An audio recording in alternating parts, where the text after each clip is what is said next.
چند سال پیش یک بیگاهی وقتی از کار برگشتن چشمم به کاغذ پاره افتاد. برداشتم 50 سامانه بود. اطراف را نظر کردم که کسی نیست. آهسته خم شدم و پول را گرفتم. برای من آلحظه فرق نداشت که این پولی کیست. شاید پول یگان کمبغلی بود که میخواست برای فرزندانش نان بخرد، یا بیماری بود که میخواست دارو بخرد. حتی یک مرتبه هم این پولی کی گفته فریاد نکردم. خلاصه پول را به کیسه زدم و خودی همان بیگاه آن را صرف کردم. از بین چند روز گذشت. دخترچه هم بیمار شد. به بیمارخانه بردیم. دکتران گفتند که التهاب شش دارد. تقریبا 15 روز طبابت گرفت. پول زیادم رفت، اما پروا نداشتم، چون جان دخترکم مهمتر بود.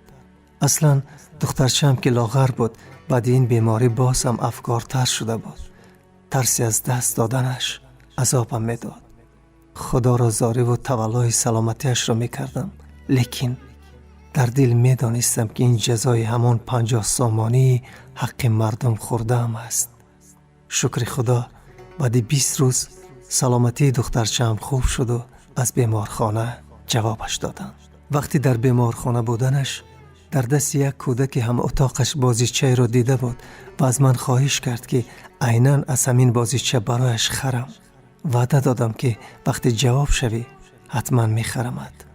روزی جواب شدن وقتی پیشی بازیچه فروش آمدیم، آن بازیچه خواهش کرده دخترچه‌ام را سودا کردم. کیسم را کافتم. یگان تین نبود. 300 سامانی در جیبم بود، در آن نیافتم. شاید افتاندم و یا شاید دزدیدند. نمیدانستم در این حالت به دخترچه‌ام چی گویم. او آن وقت 3 سال داشت. با زبان شیرین طفلیش به من گفت: دادا جان، پلاتون مردکا دزدیدند. در این حالت هم لبخند کردم و هم دلم سیاه شد. خود به خود گفتم حالا هم جزای همان 50 سامان.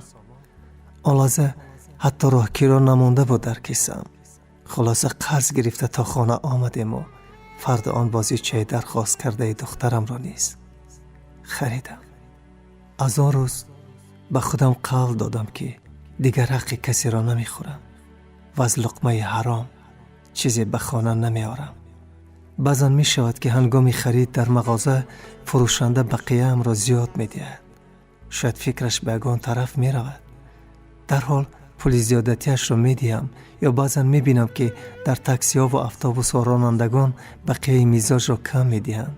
دیگر میدان ندارم می گویند. این منظره چهره غم‌آلود دخترچه‌ام را پیش نظرم می آرد. اگر می خواهید آرام و آسوده بخوابید، زندگی خوشحالانه و بی تشویش داشته باشید، پس لقمه حرام نخورید.